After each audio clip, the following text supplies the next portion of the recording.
Previous video দেখিয়েছি পোখরার, আর এটাও পোখরা বন্ধুরা। পোখরার প্রথম সকালই হয়েছিল দুশ্চিন্তা নিয়ে, কেননা সারা রাত ছিল প্রভুর খুব শরীর খারাপ, মানে সকালটুকু হয়েছে আর দুশ্চিন্তায় ঘিরে ধরেছে। তা যাই হোক, সেটা আস্তে আস্তে সেই মেঘ আস্তে আস্তে কাটতে থাকলো। আমরাও আস্তে আস্তে সামনের দিকে রওনা হলাম, মানে যে যে জায়গাগুলো দেখার জন্য নেপালে এসেছি সেই জায়গাগুলো যদি এসে না দেখতে পাই তাহলে আর কী হলো। আস্তে আস্তে প্রভুরও শরীরটা ঠিকঠাক হলো গৌতমদার ট্রিটমেন্টে। তা যাই হোক, এইবার পোখরার কিছু অংশ গতকাল তোমাদের দেখায়নি, একেবারে লাঞ্চে চলে গেছিলাম। লাঞ্চের আগে বেশ কিছু অংশ দেখানোর বাকি ছিল। এটা হচ্ছে মহেন্দ্রনাথ কেভ।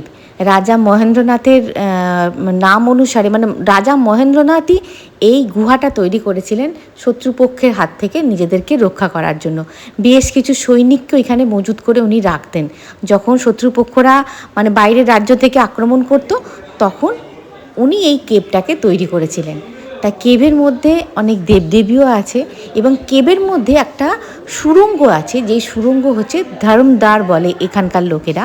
সেই ওখান দিয়ে গেলে নাকি যত পূর্ণ করেছে মানুষ, এই যে ধর্মদ্বার, যত পূর্ণ করেছে মানুষ তত মানে কি বলবো, সেই পূর্ণতার কি লাভ হয়, যে পূর্ণ করার যে পূর্ণতা, যে ফলটা প্রাপ্তি, সেটা নাকি এই ধর্মদ্বারের কাজ, মানে ধর্মদ্বার দিয়ে গেলে সেটা লাভ হয়। তবে হ্যাঁ, আমরা অত দূর যেতে পারিনি, কেননা বহু দূর যেতে হবে। কেবের সুড়ঙ্গটা বহু দূর পর্যন্ত। ভাইজ্যাগে গিয়ে বুড়ো কেবে গেছিলাম, ওটার থেকেও এটা একটা ভয়ানক কেব, ভয়ানক অভিজ্ঞতা হলো।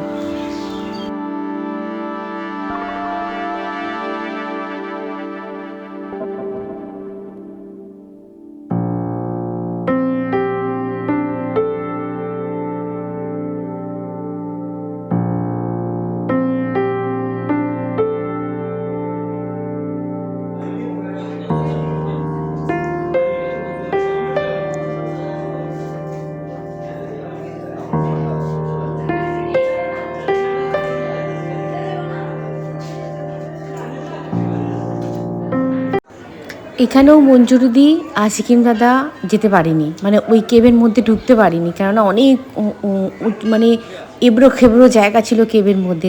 তারপরে কেব থেকে বেরিয়ে, মানে গুহা থেকে বেরিয়ে দেখো এখানে দেখছি সাজানো চলছে, মানে এখানকার লোকেরা কেমনভাবে সাজে তেমনভাবে সাজিয়ে দিচ্ছে এরা, মূল্যের বিনিময়ে সাজিয়ে দিচ্ছে, দিয়ে ওরা ফটো তুলবে।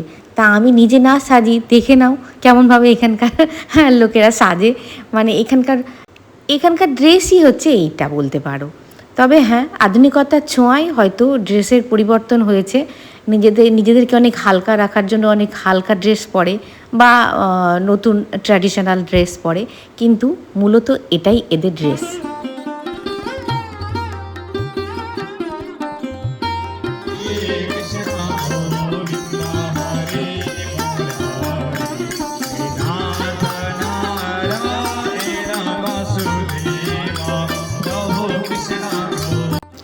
এই মন্দিরেও ফটো তোলা নিষিদ্ধ, কিন্তু এই জায়গাটা পার্টিকুলার, এই জায়গাটা একটা চলছে যজ্ঞ।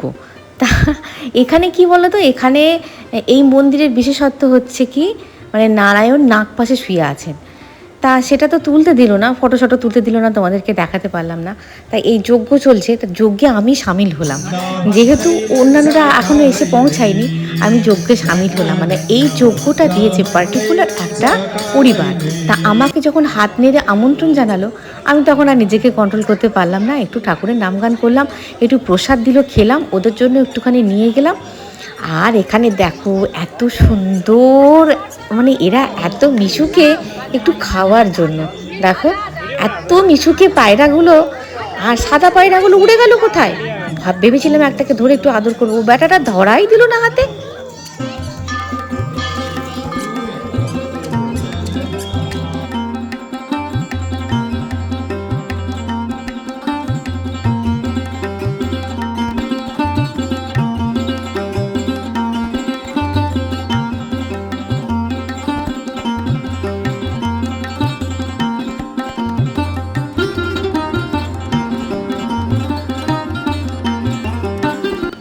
চলে এসেছি গোয়েশ্বরী মন্দির। তা গোয়েশ্বরী মন্দিরে তো সেরকমভাবে ফটো তোলা গেল না, কিন্তু নতুন বউ দেখালাম তোমাদের। দেখো গোয়েশ্বরী মন্দিরের আশীর্বাদ নিতে এসেছে, আর দেখো নতুন বউ এরকমভাবেই সাজে। আমাদের ওখানে মানে সিমিলারিটি আছে, আমরাও যেরকম ওড়না লাগাই, এরকম শাড়ি পরি, নতুন বউ আর বর। আর দেখো গোয়েশ্বরী মন্দিরের দিকে যাচ্ছে, আর ওই দেখো গোয়েশ্বরী মন্দির।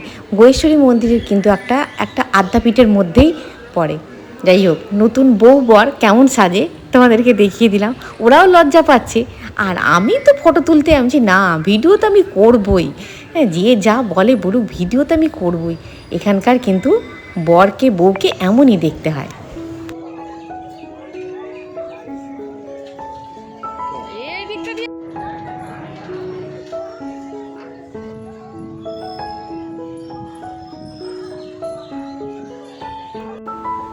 গতকাল এইখানে এসে ভিডিওটাকে সমাপ্ত করেছিলাম, কিন্তু এর আগের পর্বে কিছু ছিল সেগুলো আমার মানে দেখানো হয়নি। খাওয়া দাওয়া করে একটু রেস্ট নিয়েছিলাম। সারাদিন রোদে ঘুরেছি, মুখটা পুরো ট্যান পড়ে গেছে, একে তো কালটি হয়ে গেছি। একটু রেস্ট নিয়ে এখন বাজে 4:20-25, যাচ্ছি নৌকা বিহারে। কিন্তু এদিকে আবার মেঘ করে গেছে, জানো, ঘুম ঘুম করছে আকাশ, জানি না চাপতে পারবো কি না।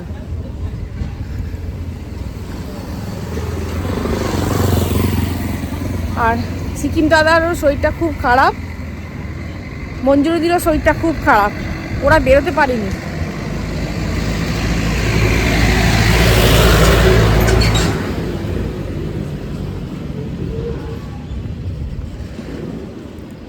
আমাদের সঙ্গে এসেছে একটা ফ্যামিলি কলকাতা থেকে, ওরা যাবে। কিন্তু মেঘ করেছে, এদিকটা মেঘ করেছে।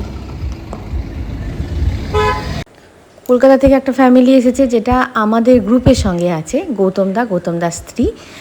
ওনারা আমাদের যে হোটেলটা নিয়েছিলাম, মহাদেব যে হোটেলটা নিয়েছিলাম মানে দেওয়া হয়েছিল, সেখানে ওনাদের হয়নি জায়গা, তা সৌভাগ্যক্রমে ওনারা এই হোটেলটা পেয়েছেন।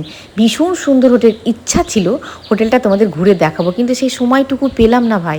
এত সুন্দর হোটেল, গৌতমদা বলছে বাথটাব থেকে আরম্ভ করে কি না নেই, এত সুন্দর হোটেল। আমার খুব ইচ্ছা ছিল হোটেলটা এসে ঘুরে যাওয়ার, কিন্তু সময়ের মধ্যে মানে কি বলবো, দেখছো না তোমাদের সঙ্গে একটু গল্প সল্প করতে পারছি না, যেন ছুটছি, চলো চলো চলো, সকাল থেকেই চলো চলো চলো, রাত্রেবেলা বিছানা পাচ্ছি আর শুয়ে পড়ছি, ব্যাস। ওরাও চলে এলো ওদের ওই হোটেল থেকে, দিয়ে আমরা ওই যে সামনে সাদা ড্রেস আর জিন্স পরে গৌতমদার স্ত্রী যাচ্ছে, গৌতমদার ছেলে যাচ্ছে, গৌতমদার ছেলের নাম হচ্ছে শুভ, আর গৌতমদা যাচ্ছে আমাদের ফ্যামিলিটা। সৌভাগ্যবশত মঞ্জুরিদি ভীষণ শরীর খারাপ, মঞ্জুরিদি উঠতেই পারেনি, আর তোমার সিকিম দাদা কিন্তু আসতে পারিনি, যেহেতু মঞ্জুরিদি আসতে পারিনি বলে, এটা সৌভাগ্যক্রমে। তখন বুঝতে পারিনি, মনটা খুব খারাপ হয়ে গেছিলো জানো, যে আমরা 4 জনে ভেবেছিলাম একটা নৌকা, এরকম ডিঙি নৌকা চাপবো, একটা আলাদা অনুভূতি, একটা আলাদা ফিলিংস নেব। কিন্তু ভগবান বলল যে না, এখানে মঞ্জুরিদির শরীর খারাপ হবে এবং তার জন্য সমর ঘোষ আটকা পড়ে থাকবে, এখানে তোমাদের 4 জনকে দেওয়া যাবে না, তোমরা চাইলেই কিন্তু 4 জনকে আমি দিতে পারছি না, এটা হনুমানজির ডিসিশানই ছিল। এটা সকালবেলা যখন হনুমানজির পায়ে আমি নমস্কার করি, আমি তোমাদের বললাম না, আমার সারা শরীর যেন কেমন একটা ইঙ্গিত পেলাম আমি, হয়তো এই ইঙ্গিতটাই। প্রথমে হাসি মুখে উঠলাম ভাই, কিন্তু যে কি ভয়ানক পরিস্থিতি, তোমরা ভিডিও শেষ পর্যন্ত থেকো, এটা আমার অনুরোধ। কি ভয়ানক পরিস্থিতি, আর যদি আমরা এই ডিঙি নৌকাতে চাপতাম, যে আরও কত ভয়ানক পরিস্থিতি হতো, যেটা ধারণার বাইরে। 9 জন আছি তো, আমরা 9 জন আছি, 9 জন। 4 জনের হলে ওই ছোট ছোট মাথা খোলা বোটগুলো হতো, কিন্তু হয়ে গেছি 9 জন, এক যাত্রায় পৃথক ফল করে লাভ নেই, সবাই মিলে চলো। যখন নৌকায় চাপি তখন আকাশ মেঘে ভর্তি, আর এ বেটাটা নিজের মনে গান করে যাচ্ছে, মেঘই আসুক, ঝড়ই আসুক, আর জলই আসুক, ওই যেখানে নৌকা বিহার করব ওর পাশেই একটা জায়গায় বসে গান করছে। তা যাই হোক, এই দেখো ওই দেখছো ছোটো ছোটো ডিঙি নৌকাগুলো, ও নৌকাগুলো করে দেখছো ঘুরছে, এক একজন করে ঘুরে মানে ব্যাক করে চলে আসছে। আমরা যখন নৌকা বিহার করি তখন একজন শুধু চীনা ওম্যান ছিল এইরকম ডিঙি নৌকাতে, মানে চীনা একটা মহিলা ছিল, আর পুরো এই 300-350 ফুট ডিপ লেকে কোনো কেউ নেই, আর বিশাল বড় লেক, এ প্রান্ত থেকে ও প্রান্ত তো দেখতে পাওয়া যাচ্ছেই না। বিশাল বড় লেক, 300-350 ফুট ডিপ, ভাবতে পারছো? এইবার কিন্তু আমরা নাচতে নাচতে উঠছি বটে, শেষ পর্যন্ত দেখো।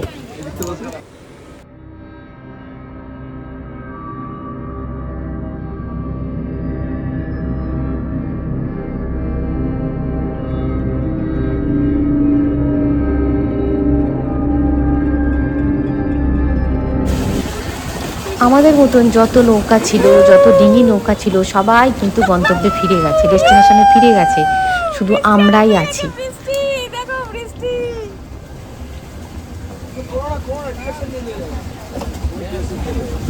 ছবি তুলে দে।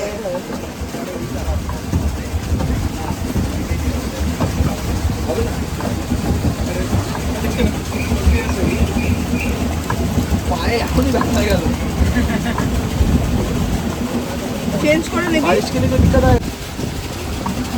খুব একটা মজবুত ছিল না আমাদের নৌকাটা, বলতে পারো ধাক্কা লেগে ভেঙেও যেতে পারতো।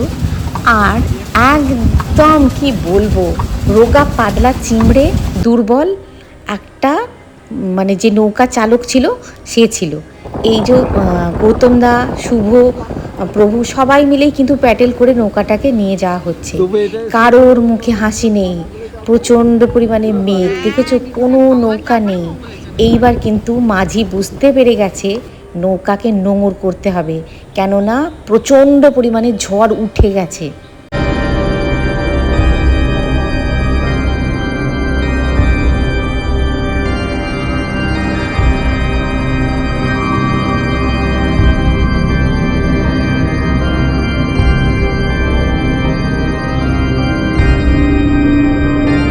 পরিস্থিতিটা ভয়ানক হতে চলছে, এটা ভেবেও কিন্তু মুখে হাসি নিয়ে ফটো ভিডিও করে যাচ্ছি। আর এদিকে চেষ্টা চলছে কোথায় নোঙর করা যায়। আর যেসব নৌকাগুলো ছিল বাকি, তারা কিন্তু অলরেডি চলে গেল। আর একটা নৌকা বললাম না, একটা চীনা মেয়ে ছিল, চোখের সামনে ডুবে গেল, চোখের সামনে উল্টে গেল, তাকে कौन सा मछली रहता है? बड़ा मछली, बड़ा मछली 15-20 किलो का। मछली का नाम क्या है? क्या क्या मछली रहते हैं? क्या बोलते? ओमकार मछली है, क्या बोलते? ओमकार मछली? रुई कातला है, क्या बोलते हैं इसे? बड़ी बड़ी बड़ी।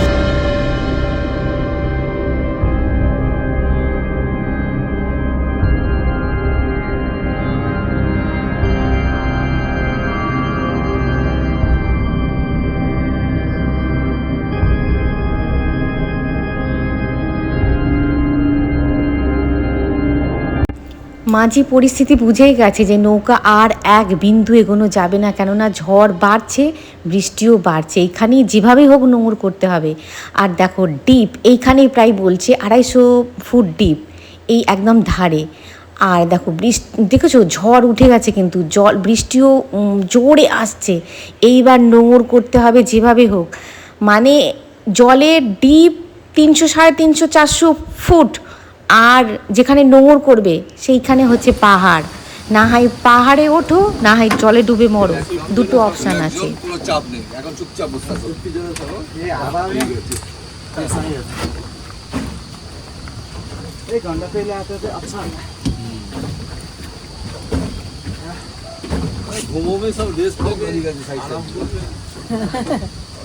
ঘুমিয়েছি কোথায়? আমরা এলামই 3টের সময় এসেছি, খেয়েছি, খেয়ে জাস্ট না এরকম তো কোনো প্ল্যান ছিল না যে সবাই একসাথে মানে বেরোবে, প্ল্যান আগে থেকে থাকতো। হ্যাঁ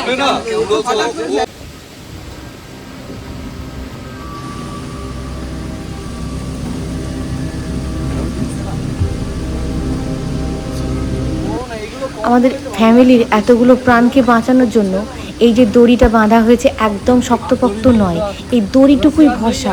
প্রভু জিজ্ঞাসা করছে আর দড়ি নেই তোমাদের কাছে? আর দড়ি নেই তোমার কাছে? বললো না, আর দড়ি নেই। মানে সবাইকার এইবার চিন্তা, মানে কি বলবো, এইবার মাথার ওপর দিয়ে যেন চিন্তা ঘুরছে। আমি ভাবছি জলে নামবো, হ্যাঁ আমাদের হয়তো লাইফ জ্যাকেট আছে, কিন্তু সম্প্রতি ঘটনা দেখেছো তো, লাইফ জ্যাকেট থাকার পরও কি ঘটনা ঘটেছিল, কত কি চিন্তা মাথায় আসছে যে লাইফ জ্যাকেট আছে তো, হ্যাঁ, সাঁতারও জানি। এই সময় ভাবছি কুচুমকে না নিয়ে এসে খুব ভালো করেছে। আমি ভাবছি জলে নামবো যখন, মানে এটা তো এত দুর্যোগটা উঠছে, মানে যখন মারাত্মক দুর্যোগটা উঠেছিল তখন কিন্তু আমি আর ভিডিও টিডিও করতে পারিনি, আর সেই মানসিকতা আমার ছিল না। যখন মারাত্মক দুর্যোগ উঠছে আমি তখন ভাবছি যে এই দেখেছো এইভাবে দুর্যোগটা কিন্তু উঠছে। আমি তখন ভাবছি জলে নামবো, জলে নেবে এতখানি সাঁতার কেটে যাবো কী করে। আবার ভাবছি পাহাড়ে উঠবো, পাহাড় তো গড়ান, নেবে চলে যাব, কিন্তু না, পাহাড়ে উঠবো। প্রভু, আমি ডিসিশন করে নিলাম পাহাড়ে উঠবো, কিন্তু এই বাচ্চাগুলোর জন্য খুব কষ্ট হচ্ছে। এরা নাকি দুজনেই সাঁতার জানে না। আমার তো শুনে চিন্তা খুব, মানে আমরা নাই নিজেরা যেভাবে হোক বাঁচবো, হ্যাঁ, কিন্তু এদের জন্য আমাদের চিন্তা হচ্ছে এরা নাকি দুজনেই সাঁতার জানে না। আমি হে ঠাকুর রক্ষা করো, এই যাত্রায় অন্তত রক্ষা করো। নৌকার একবার এদিকে দাঁড়াচ্ছি তো ওদিকে দাঁড়াচ্ছি, মাঝি বলছে সবাই একদিকে চলে আসবেন না, মুহূর্তে মধ্যে কিন্তু নৌকা পাল্টি খাবে। একবার মানে যেদিকে ভারী বেশি হয়ে যাচ্ছে সেদিক থেকে আবার ওদিকে চলে যাচ্ছি, ওদিক থেকে এদিকে আসছি, মানে নৌকাটাকে ব্যালেন্স হারিয়ে ফেলছে। তো এত ঝড় জলে নৌকাটা ব্যালেন্স করতে পারছে না। মানে কি বলবো, 1 ঘন্টারও বেশি ওইখানে দাঁড়িয়ে আছি চুপচাপ। এমন দিশাহারা পজিশানে পড়বো, নৌকাতে যখন উঠি তখনও আমরা ভাবতে পারিনি যে এত দিশাহারা পজিশানে এখানে আটকা পড়েছিলাম প্রায় 1 ঘন্টার কাছাকাছি। ওইখানে আটকা পড়ে আছি আমরা, কেউ কোথাও নেই, চিৎকার করলেও কেউ বাঁচাতে পারবে না।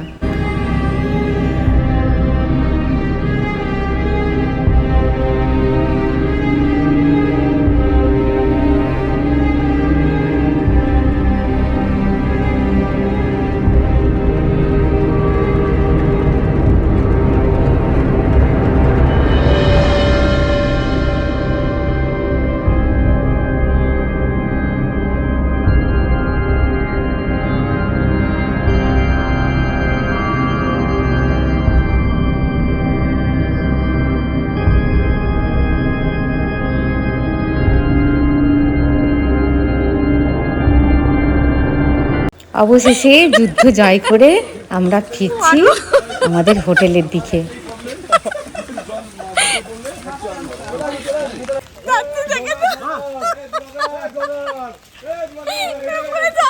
সবাইকে ডাকলে ধরবে না, হাঁটা যাবে না।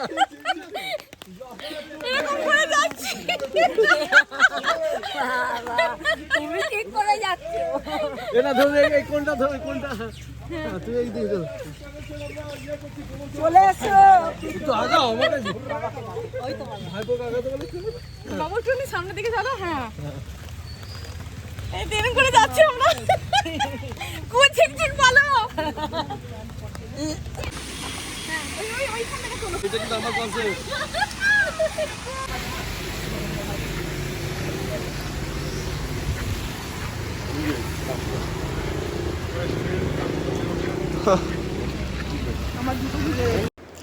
এ হাসি মৃত্যুর মুখ থেকে ফিরে আসার হাসি, এ আনন্দ মৃত্যুর মুখ থেকে ফিরে আসার আনন্দ। এটা কিন্তু সবটুকুই তোমাদের ভালোবাসার জন্য আর হনুমানজির কৃপা, বিন্দুবাসিনীর আশীর্বাদ। যতই ফোন কেড়ে নিক না কেন, আশীর্বাদ তো উনি